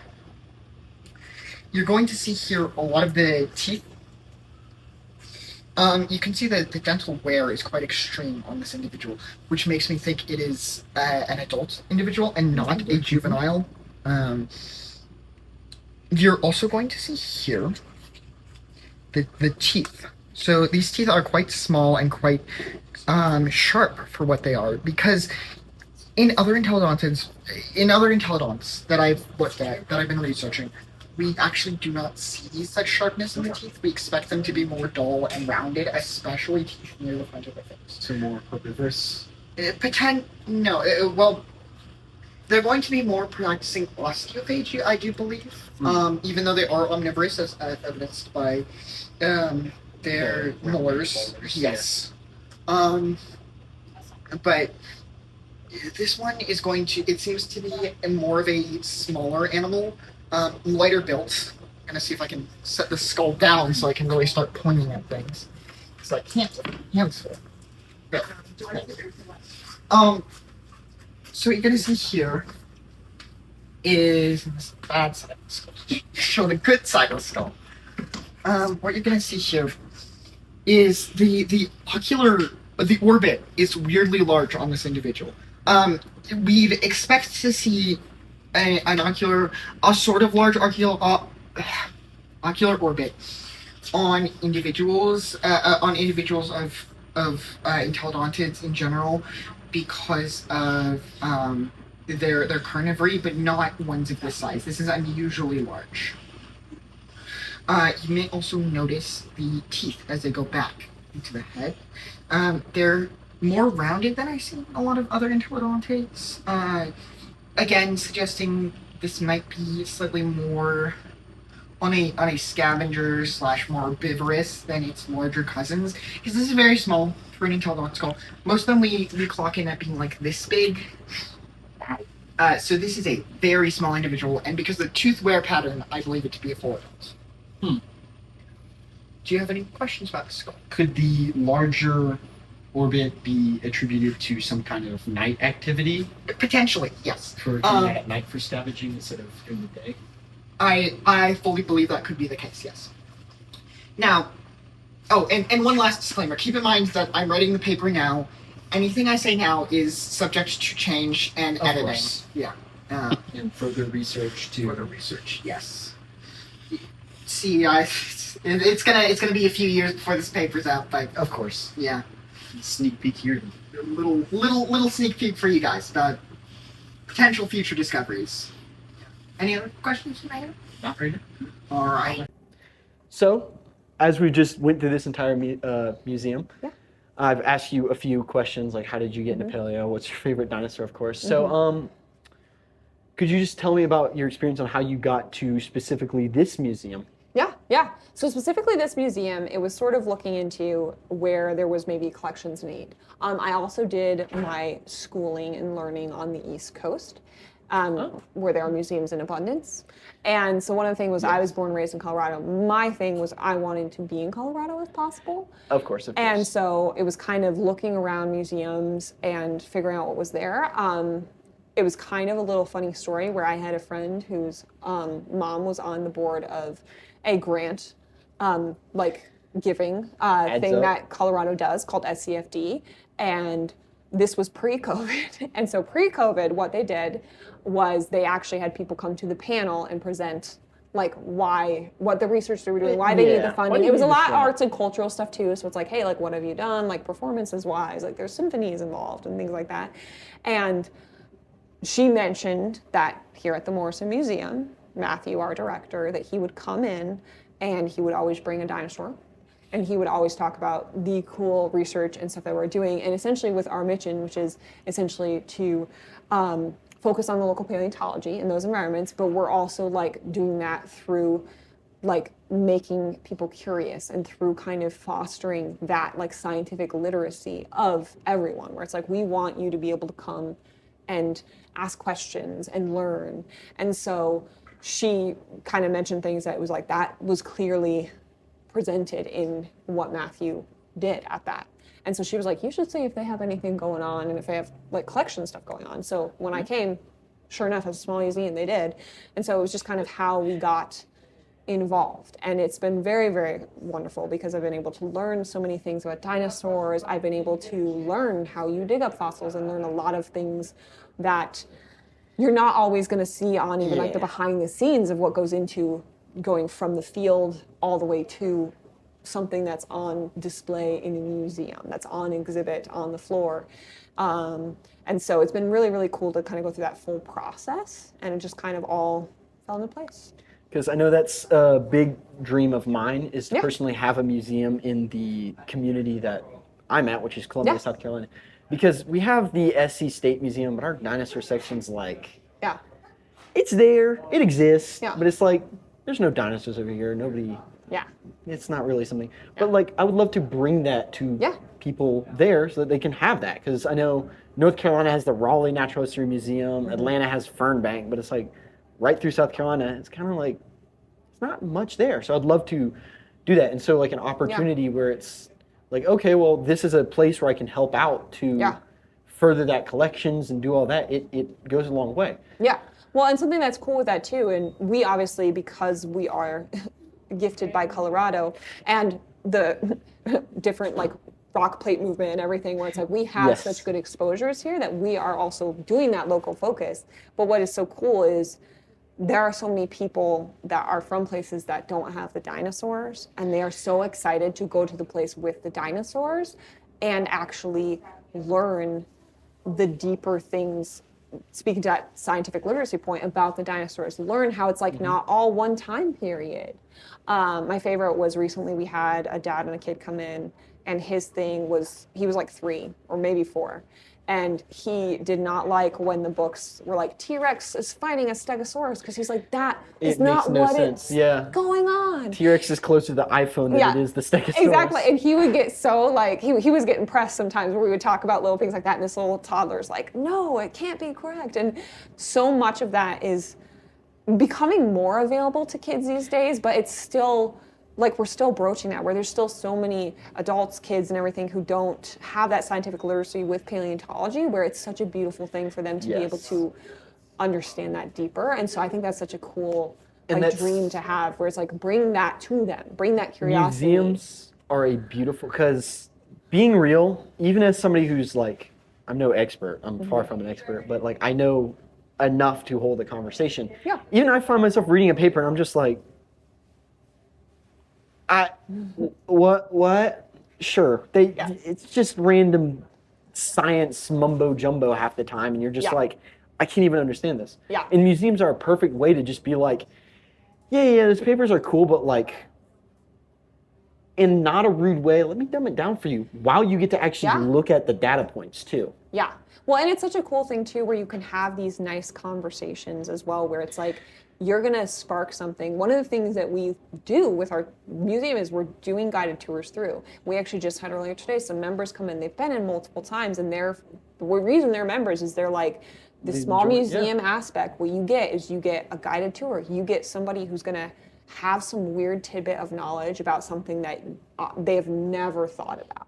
Whether that be like if you're making more of a fleshed out dinosaur and how those like, keratin claw sheaths go around their claw, or whether it's like something else, like even to like taxonomical things where it's like, oh, like I didn't realize how diverse like these animals were.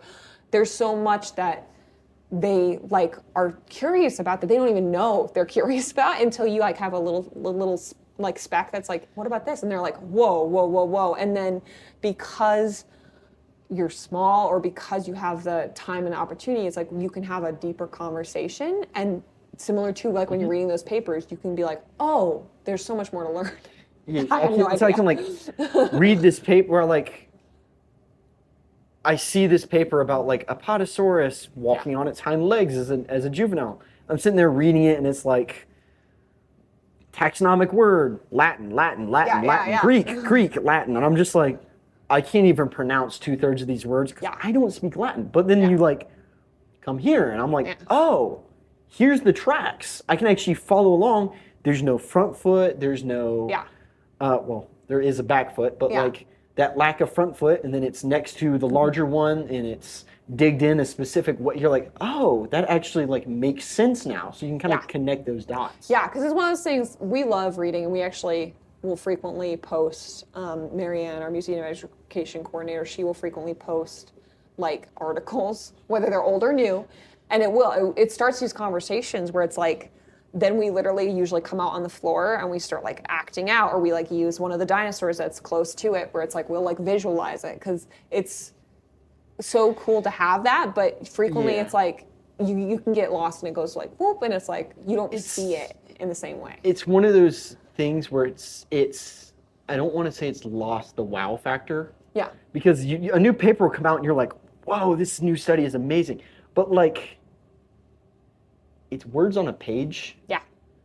And like, you can only look at words on a page so many times and not understand so many words before you're just like, yeah, you know what? I'm kind of fine not dealing with this for the next week. Yeah. And you can't see, you don't see the data, you see like a chart. You don't actually see the fossils, you can't touch the fossils, you can't like experience the fossils in real time.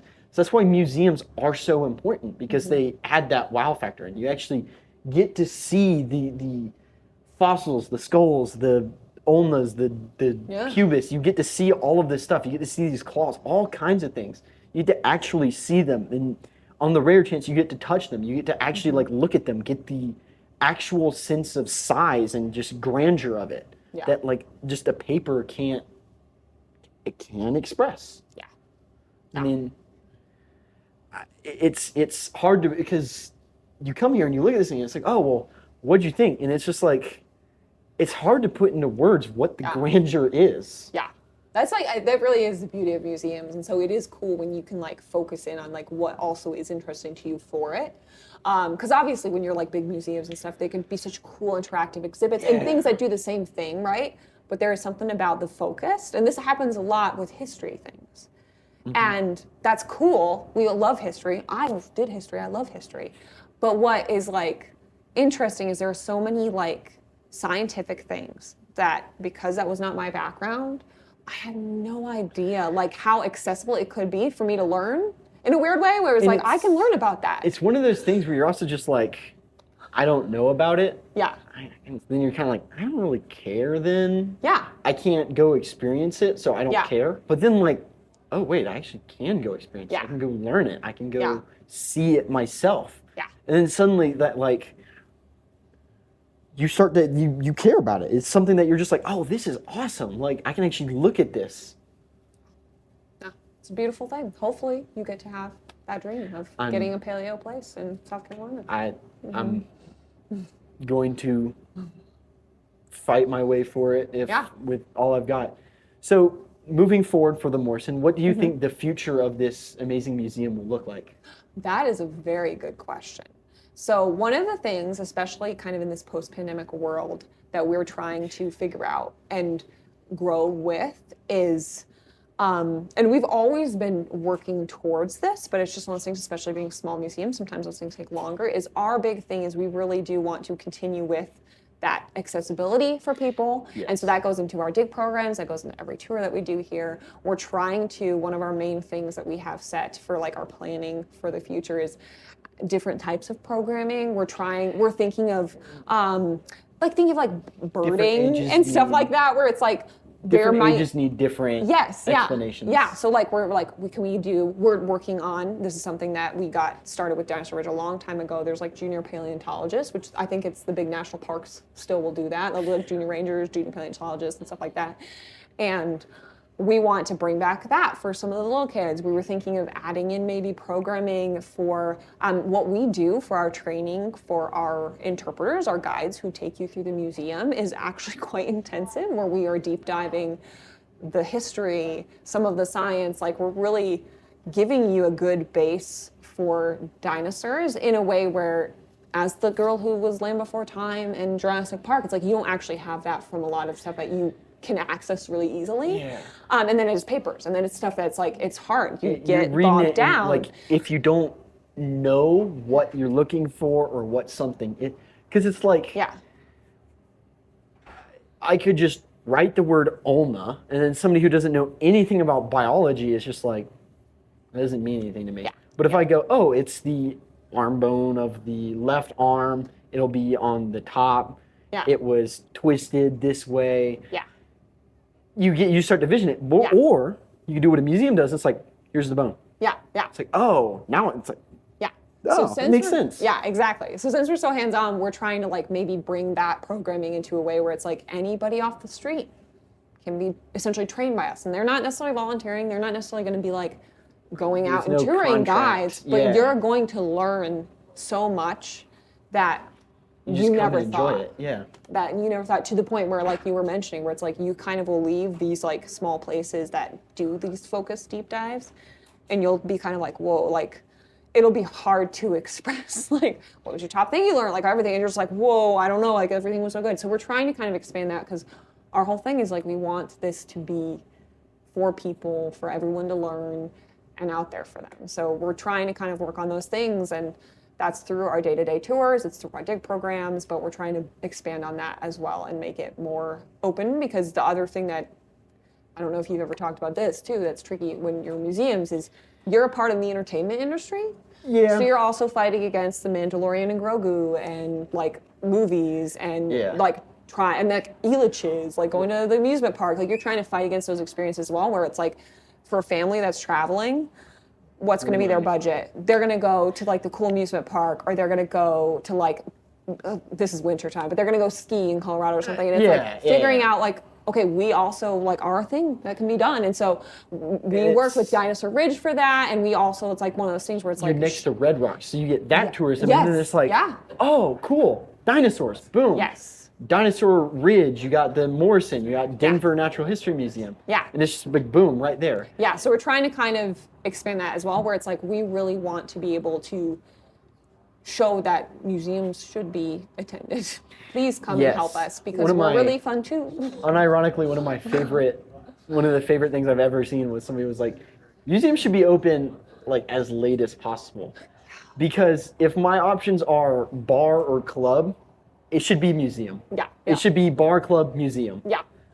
And I will say Absolutely. we do one night at the museum thing that we do annually, but also Yeah. like the Denver Museum, it's so cool because they do it where you can go late. What's nice is like you don't have, especially because they're not necessarily going to have a guiding you through exhibits. They have more signs and interactive things on the floor. It's kind of too big for a guide. So. Yeah, but usually when you're there, you're overstimulated potentially by all very of the much people. so. Yeah, no, and so it's kind of nice where it's like they do these nights of museums where when we went, admittedly, this was hitting the very end of the day. It was like there was a group of us, and it was like all like the whole prehistoric journey was like ours. And it was like, man, you could talk about anything. Like you can get up close to all the things you want to get up close to, because there's not like little kids running around. There's not like just huge masses of groups You don't of have people. to wait for like some summer camp Yeah, program with like 100 yeah. kids, and you're just standing there Yeah. off to the side like.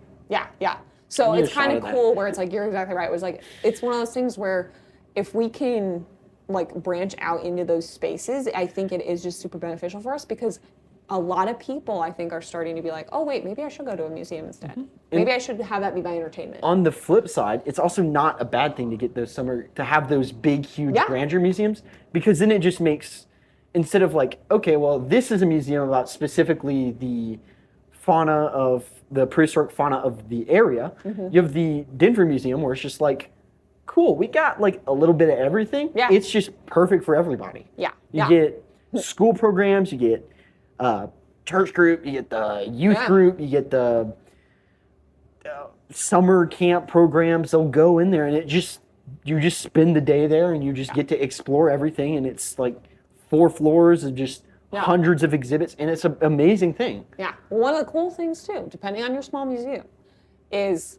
one of the things we really do try to do too is we want to be that for those groups as well, where it's like we're going to give you something different too, because that's the thing, you have the different groups that that, want but a it's different personal. thing. Exactly. And then too, you also like have that also element of it being more focused. So it's kind of cool where it's like, yeah, the groups can go to the big space, and yeah, they can have access to everything. And they might only go to a few of the things in the museum, because in a day you could probably not do like the whole museum unless you're really rushing. But so we like want to have access to those things. So we do so many school tours. We don't do as many summer camps. So we do one with Dinosaur Ridge, because they do a lot of summer camps over And there. they're like right over there, so we just bring people over. Yeah. But then we do a lot of like just our general tour, but we try and focus it. Like for school groups, it's like, what are you learning about fossils? Some of them don't quite yet understand like how fossils are made, and so we'll go into more of like that with them, and kind of, or they're at the level where they don't know that they're all different times. So we'll go into deep time. So it's kind of cool because we're also able to like hit it in that personal way of just like, what are the kids learning? We'll talk about that. Are they really just maybe even learning the dinosaurs? Cool. We'll just be like, and what dinosaur is this? What kind of teaches you that about them and stuff like that. So. And it's because when I went to Denver, it's awesome. You're like sitting there, you're like 100 yards from this little kiosk with a guy that's just sitting there and he's just like talking to somebody and you're like, okay, cool. If I'm confused about this, I got to walk all the way over there, point at something like 100 yards away and I'm like, hey, what's that? And he's like, I don't know what you're pointing at, man. I like, what are we doing here? Yeah. But like a smaller, more personal museum, it's like, cool, that guy follows you around. Yeah. He's right behind you the whole time. And he'll probably you're just answer like, a lot of questions. I don't know what this is. And he's just like, cool. Here's everything I know about it. Here's everything the museum has told me about it. And you're just like, wow. You get that extra like build on factor. Yeah. As a person who grew up, I would say in a time where you're not always finding all of the museums, it was kind of cool. The Denver Museum is why I wanted to be in museums because there was so much that you could kind of be teased about the behind the scenes. Like you could look in the glass for the lab. And then I come here and we take you into the lab and stuff like that, which is just like, it's kind of cool where it's like, you're right. It's because like different offerings can be at different places. And so that was if like. they tried to do that with Denver, it would be. That, I feel like worry, it would fall apart way too quick. Yeah, because that's the thing too. You got so many people on the daily going it's through. It's like 100 people every hour, and you're just like, that tour guide's just like, please, can I go to bed now? Yeah, yeah. But you're right. It is nice where it's like, you get different things, and so it's very cool, like that we have both. It's just you get the. Because it's also we're not far from the Denver Museum. Oh yeah, we're not like, at all. Like an hour tops. Yeah. With traffic, of course. There's always going to be traffic. Yeah. Roads are beautiful. So it's like you get both of that experiences in a like reasonable distance. Like I'm personally staying like pretty much right between them. So it's just like one, the other, and then I get that experience of the grandeur of a huge museum, where it's like I know people there, but it's like they're always busy. Yeah. You're like, hey, what you doing? And they're like, I got this much stuff to do. So you're like, dang it. Yeah. So you get to explore just this big museum. But then here, where it's just like, kind of just walked in and asked for you, and you're just like, what's up? Yeah, yeah. And it's like this nice, just little, like there's something beautiful about it being like smaller, where you get that experience of you actually can I could spend an hour looking at each thing and then still get through everything and then become more knowledgeable. There's no way you could do that in Denver, in the Denver Natural History Museum. It's just too big. Well, I guess thank you so much for your time. Thank you so much for coming and visiting. I'm really happy that I got to speak to you. No, I'm glad it worked out. It sounded like it was kind of, you hit me at the perfect time because I'm about to head out into the field. Perfect. So I guess I'll hope to see you around. And we'll go from there. Thanks for having me. Remember, just tune in. We're still doing the road trip, and next stop should be up in Wyoming, a school between Glen Rock and here. I am blanking on the name right now, but y'all have got the map. You should know. It'll be on there. But thank you again.